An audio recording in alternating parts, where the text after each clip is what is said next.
But yeah, so just kind of figure that maybe tomorrow, possibly as early as tomorrow, we'll get an assignment on this section that we're in. We're in chapter 4. Let's do a couple notes today. We'll do a couple notes tomorrow. We'll kind of see where we're at. This is something we started last Friday. We started the middle of chapter 4. The middle of chapter 4 radically changes. It goes from doing linear equations to doing more triangle stuff, which is kind of what the whole point of chapter 3 was all about. But I just want to make sure that we kind of review these properties. We do need them before the later chapters, so that's why we didn't need chapter 4 yet. So proving triangles. So the big thing was, well, this thing will work. Let's see, work.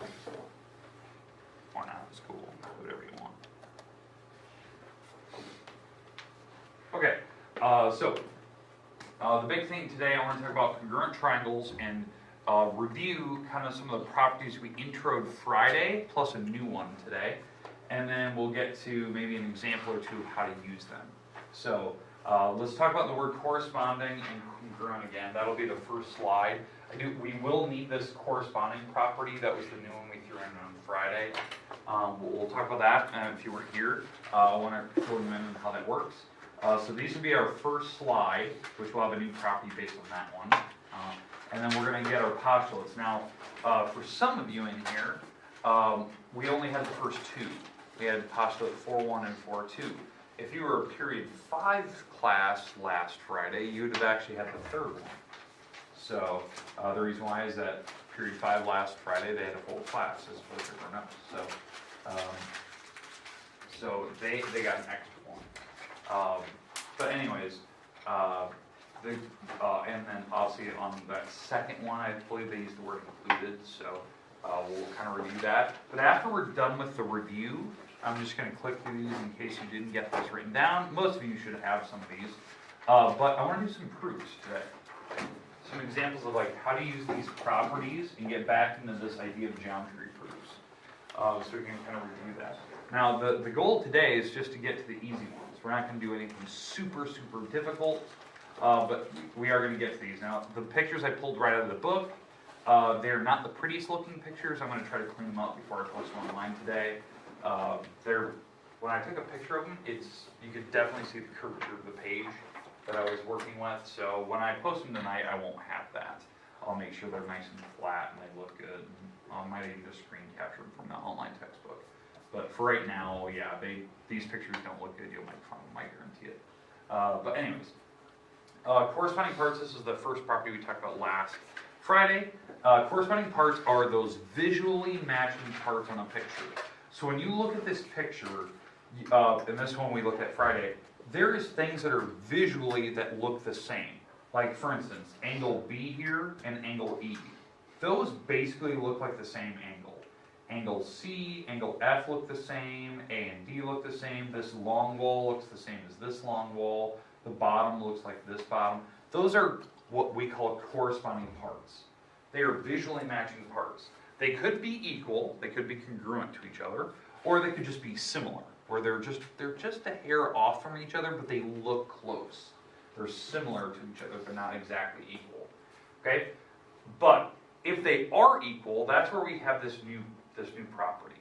Okay? So if they happen to be equal, these parts, then what we have is this property is called corresponding parts of congruent triangles are congruent. That was that property we had last Friday, if you didn't write that down. Right? It was called CPCTC. That's the abbreviation, what we call it. C for corresponding, P for parts, C for congruent, triangles are congruent. So corresponding parts of congruent triangles are congruent. So if you know that these triangles are actually equal, then all the parts that are visually matching are equal as well. Now, last Friday I said this week I'll show you how to use it, and that is the goal. So if we don't get to it today, I think it's like the third example we're about to do today, if we can get that far. I want to show you how to use this property, how you can go like one step further in a geometry proof and show that that certain parts are the same. So that's kind of the idea, like to show you how this is always tacked on at the end of a proof. Okay, everyone should have it, but are we good? Everyone's got it? Okay. So that was one we talked about Friday. We'll come back to this. This will be maybe the third example today, possibly. We'll see how far we get. But the first postulate we had, remember postulates, we don't prove them. This one talks about having three sides of a triangle match. So if three sides of one triangle are congruent to three sides of another triangle, then the triangles are completely congruent to each other. So just having three walls match, that means the entire triangle is equal. Angles, area, perimeter, everything. The footprint of the triangle is exactly matching. So this is the picture I gave you on Friday, right? That the two triangles that I have here have three matching parts, three matching walls, I should say. You can see the three wall matches three wall, two matches two, one matches one. They could be like rotations of each other on flips. But if this is the case, the triangles are automatically equal to each other according to this postulate. So that means if you had a picture in the book that had these markers, you could now write that the triangles are equal. They're actually congruent to each other because of postulate 4.1.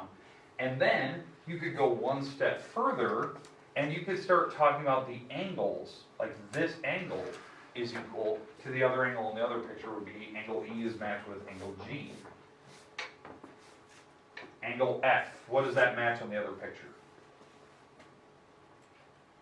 What does angle F match over there? H, yeah. And how do you know that? Like, some people look and go, how do you know that matched H? It's how I always do this, I use the wall markers. Like this angle is squeezed in between the 2 and the 1 marker. So I find the 2 and the 1 marker and I put the angle in between it. So this angle is the one squeezed in between it. That's how I know which ones match visually. I use the wall markers to help me out. And that's how I figured out E and G, right? E is in between the 3 and 2 wall. G is matched in between the 3 and 2 wall. So that's how I know which ones match visually. But that's the corresponding parts, CP, CTC. I can go further, I can go even though I have the 3 walls, now I know that the angles are equal as well because of CP, CTC. Okay, questions on the first postulate? All right, now the name of this postulate, obviously we talked about it last Friday, it's called the SSS postulate. The S's stand for side, side, side.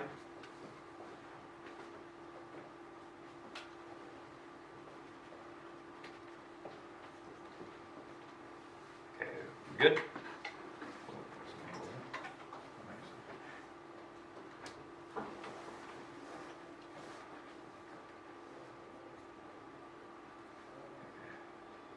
Still need it? We good?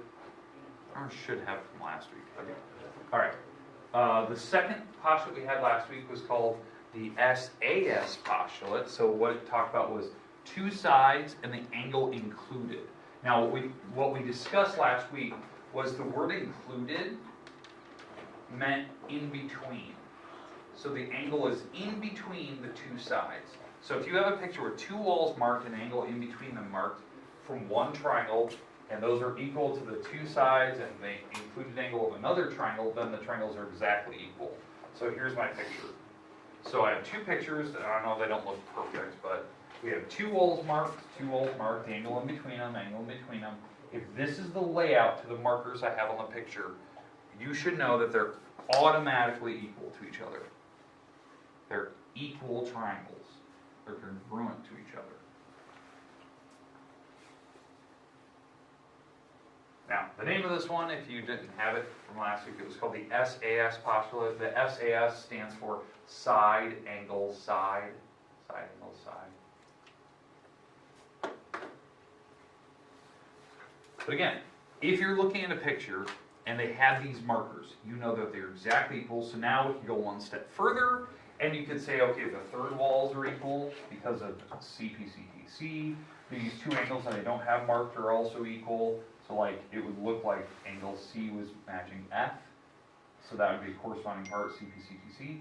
A is matched with D, that's a corresponding part. So I can keep going and going and going. Okay? Okay, we good? Okay, so I believe those are all the properties that I think every class had from last week. Okay, now we do need to go through one new one. I think anyone that was in period 5, I know like Carly, I think Dalton, you guys were period 5. Anyone else period 5? opposite. Okay, you guys would have the third one, so. And I'll show you how to use them with me. It's kind of the goal, is do some examples before we're done here.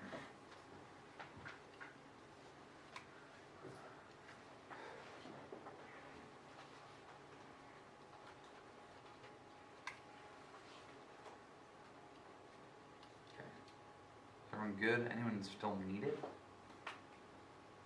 Okay, all right, so these are our first two postulates. Now the next one, this is the third postulate, which only two people in this room should have. It's postulate 4.3. Has its own name, but it's really closely related to the last one we did, so it uses the word included again. So it talks about two angles and the included side. So two angles and the wall in between them. So the included side in between the side of one triangle is congruent to the two angles and included side of another triangle, then the triangles are equal. Here's my picture. So if you look at the pictures, they have two angles marked, and they have the wall in between. Two angles marked and the wall in between.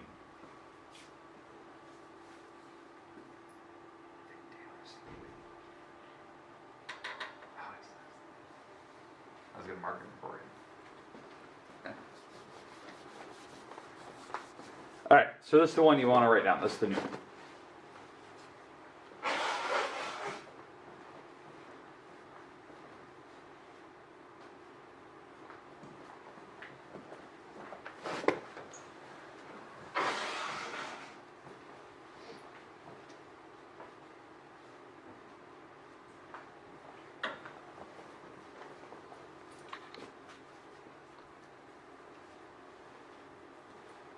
Okay, now the name of this one, obviously if you look at the markers, what the markers are, this is an angle marker, this is a side marker, and that's an angle marker, and that's the name of the actual postulate. So they actually call it the ASA postulate because of the way that the markers spell out the name. That's actually how the names were created. They had just used the wall markers, angles, A for angle markers, S for side markers, and then you can figure out what postulate it is. That's why it's kind of easy to tell which postulate you're using, because you just fill in like what parts you're given, and it will spell one of the three acronyms we have. And these are the three main ones. There's two more acronyms, but they only work in special cases. They work in a case where you have an isosceles triangle, and then they work in a case where you have a right triangle. And those are the only other two. But these are the main ones.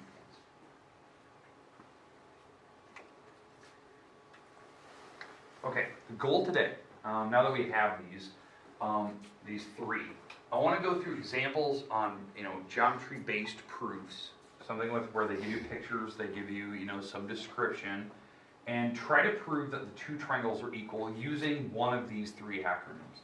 So we're going to always try to, I'll give you a proof, we're going to always try to fall back on looking at, can we prove using one of these three acronyms that the triangles are equal? That's what we're going to try to fall back on. Okay, so there'll be one of these three that we can do it. Now there's going to be a couple examples today where they ask us to go one step further, not just to prove that the triangles are equal using whatever postulate we had, but to also prove maybe that there's a certain part of the picture is equal. So that would be one extra step. Now, how we're going to start this, we're going to start with what they call a flow chart. Flow chart is where we're not actually doing a proof, we're drawing an outline of it. It's called a flow chart, where you try to figure out what is the thing telling you, can you map it out in your head how the proof is going to look. I think this is extremely helpful for people that are really struggling with proofs, which is most people if you've just started. But it will eventually give you an idea of how to outline things in your head before you start. Okay, because this stuff is a lot more easy, and it's not so open-ended like some of those other geometry proofs we did in the first couple chapters, like in the first semester. These have a very rigid structure in how you're supposed to attempt them. So it's not so free-for-all. There's an actual pattern to how you do these. So there's an actual formula. Okay? All right, so let's jump right into the first example here. So I'd like you, if you can, I would like you to write out what I'm giving you here, and then draw this picture. Now you don't need to worry about this thing, but I would like you to write this out. Now, if you can't see it, try to move yourself into a spot where you can, sorry. Well, there's some open spots, so, the people in the back row, if you can't see, move up. Okay, we're gonna try to do a proof here, but it's gonna be a flow chart, so we're gonna just kind of like work our way through an outline. Like what we need to do, what we need to mark, all that good stuff. Now the good thing is some of the stuff on the picture is already marked for us because of what they gave us, so it's kind of nice. We don't need to make markers at the same time. Some pictures don't have any markers, you have to put them in yourselves. It's kind of tough. Those are the later ones you're going to see. Picked out about 5 examples. My goal is to get through maybe 2 or 3 of them today, but we'll see.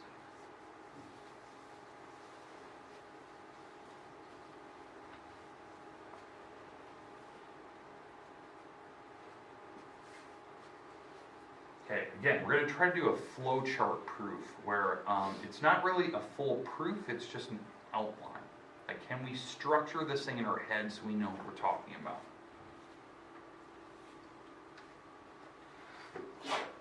Bless you. So we'll let you write this out. Looks like we're trying to prove that triangles are equal. That's what we're trying to prove. Okay, we're trying to prove this. This triangle up here, that's QUD, that's equal to AUD up here. So these 2 triangles, we're trying to prove that they're equal. We're given a couple things here, and they actually have these marked on the pictures. So like the side QU, that side is equal to AD, so they have the double marker there. These 2 walls are the same. QD wall and AU wall are marked the same, so those walls are equal. That's what the little tally mark means, that the walls are the same length. And we need to get to eventually a proof where we can prove that triangles are equal. And what I mean by proving it is we have to get to one of these acronyms. One of these 3 acronyms. And then if we get to that acronym where we have all the marks we need, then we can tell by what property, which one of the 3 postulates we have, what postulate will actually prove that triangles are equal.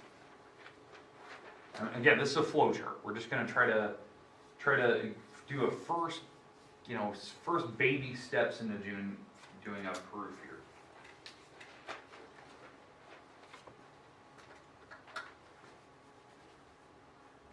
Okay, so let's talk about this. This is a flow chart style. So, what are these objects that they're giving us? What are these called? The walls. Yeah, they're the walls, right? The segments, the sides, the walls. So they're giving me certain sides. How many sides do they tell me that are equal? How many markers do I have? 2? 2 wall markers, like these 2 and those 2. So there's 2 walls that match, like there's 2 pairs. So when I'm thinking about this out loud, I'm probably going to be trying to prove that these triangles are equal by probably one of these 2. The reason why is that these markers actually stand for side markers. These are side markers, right? They're S's, they're sides of the picture. So there's a lot of sides marked per triangle. So like on this top triangle here, there's already 2 walls marked. On the bottom triangle, there's 2 walls marked. Because I'm comparing the one triangle to the other. So it's probably using one of these, because I don't have a lot of the angles marked. In fact, I have no angle markers. So I'm probably not using this one. This one requires at least a couple angles to be marked. I don't have that. So in this case, I'm probably using one of the top 2. Okay, so that kind of gives me a kind of an idea of what I'm going to try to prove by just what the givens are. Now, will it guarantee that it's going to be one of these? No. But it's common sense. I'm using a lot of side markers, so it's probably one of the ones with a lot of S's in the postulate name. Now, how the flow chart works, like what we're doing here. We're going to be like writing out what we're given. We're going to be writing out what's obvious from the picture and then trying to prove things. So like, for instance, when you start a flow chart, it's terrible. Okay. When you start a flow chart,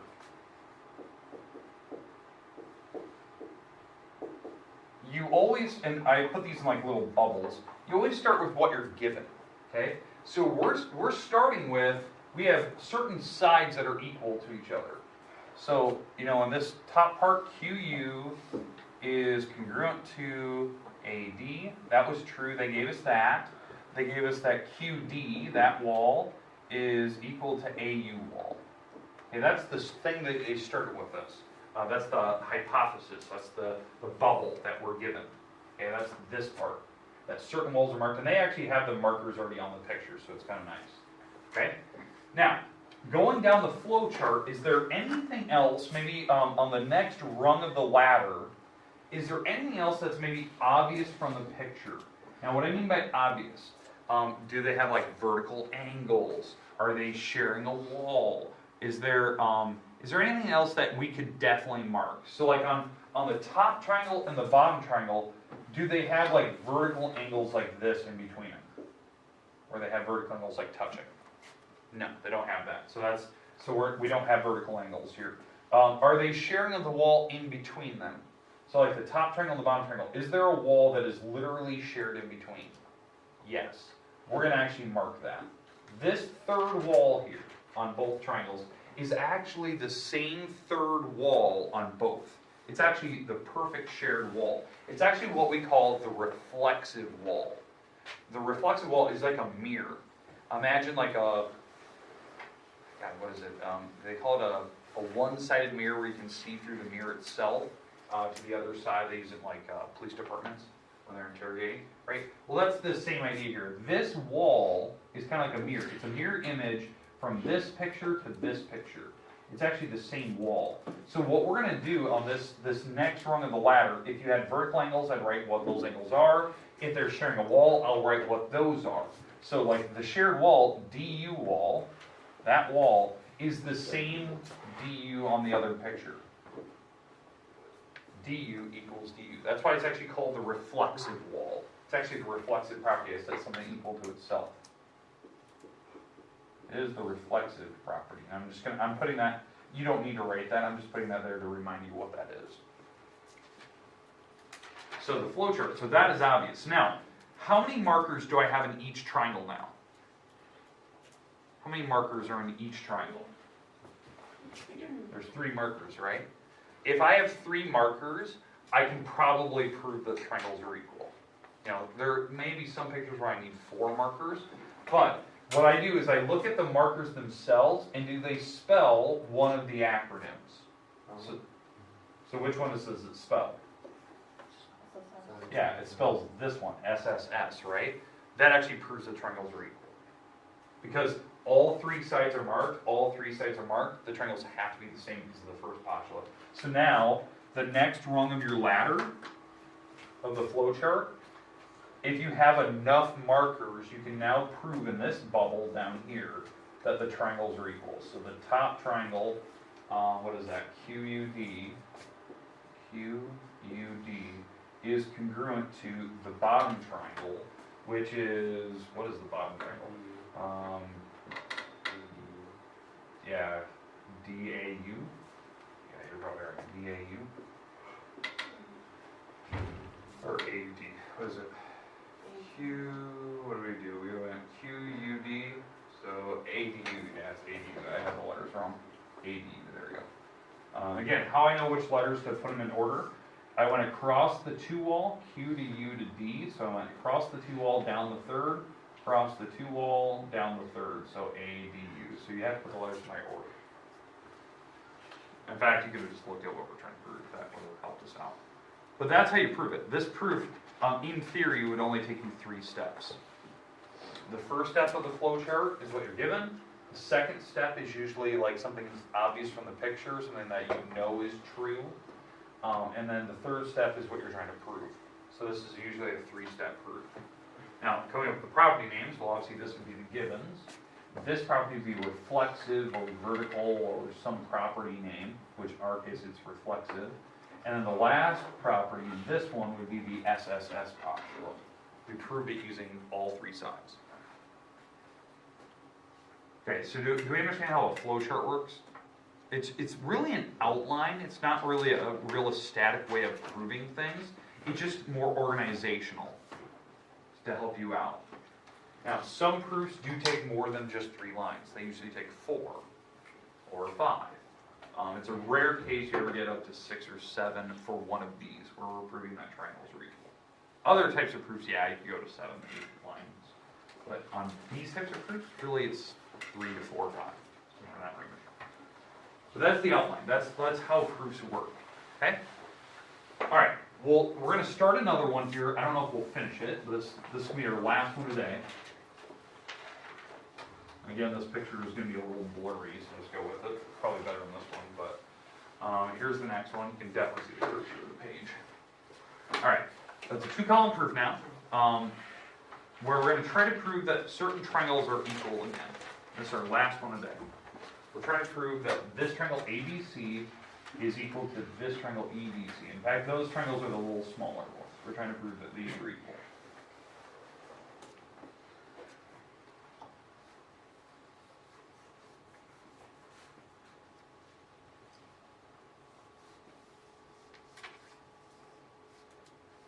Now, I don't know if we'll get to the whole proof here today. We might just do like an outline of it first, like a flow chart, and then maybe tomorrow we'll write out the full like proof, like the written out form of it. Maybe that's kind of what we'll do today. We'll just work on just getting the flow down. Again, I would expect this problem to be about 3-4 lines, because they really don't ever go past that.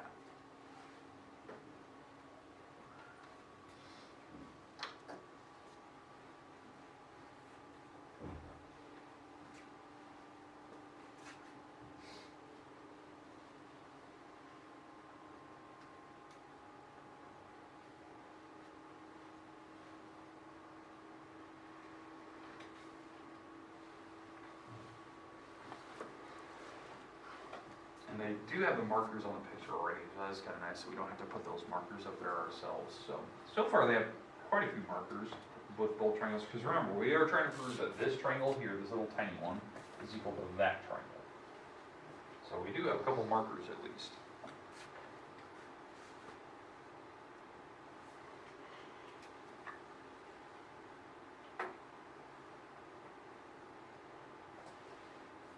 Okay. I know some of you might still be writing, but let's kind of get the start of the flow chart, and then tomorrow we can kind of finish it. Okay? All right, so the flow chart, how do we always start line 1 for the flow chart? What we're given. Yeah, you write all the givens in that little bubble, right? So on our flow chart, we're going to start with all the givens. So we're given a lot of sides are equal. So AB wall is equal to the ED wall. We're given that CA wall is equal to CE wall. Okay, so those walls are equal, and they have them marked, right? AB is equal to ED, and CA is equal to CE, so those are marked. And they also give us this weird other thing, that AC, this wall, bisects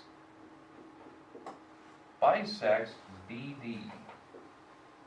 Now, what does it mean to bisect something? Cut through it in perfect halves. Like it cut it like perfectly into 2 equal parts. So AC here, this stick, is like a knife. It just cut BD into perfect halves. So that means this would be the midpoint. This is actually the perfect middle of this stick. So what can you tell me about those 2 walls? Equal. Say it again? Equal. Yeah, they're equal. So we're going to put the 3rd wall marker here. So those walls are equal. Now that will be the 2nd line of this flow chart, because that's obvious from this first line. Now, even though on the picture it may not look that way, but the word bisector literally means that 2 things are equal, because something was cut in half. So BC, that stick, is equal to DC, that stick. B to C is equal to D to C. And again, now if we were to write reasons, that would be because of bisector. Now whatever the definition of a bisector means, it means something is cut into equal parts. And now, when you look at both pictures, how many markers do I have in each triangle? 3. The triangles are equal, because they spell one of the acronyms, because there is 3 markers. So that would be my last line, was to write that the triangles are equal. So this triangle ABC is equal to the other triangle, which is EDC. And now what acronym is it? Which postulate proved it? Heard it? SSS. Yeah, but the 3 side markers. SSS postulate, and that was our first postulate for 1. Because the 3 walls are marked, the SSS, side, side, side, side, side, side, so you have the triangles already. So that's the flow chart. Now, if we're gonna do like a written out proof, those would be my steps, basically. Step 1, step 2, step 3. In fact, I even have it written. I have some of the properties written. Usually on a flow chart, you don't write any properties. You just write down what you're trying to do. Okay, we feel comfortable so far on the start of this. Okay, tomorrow we'll continue on. We have a bunch of examples more of them. We're going to start right off the bat tomorrow, and then we'll get to some different types. We're going to do more drawing stuff tomorrow, so keep that in mind. You will definitely want paper and pencil tomorrow. Have the pencil on the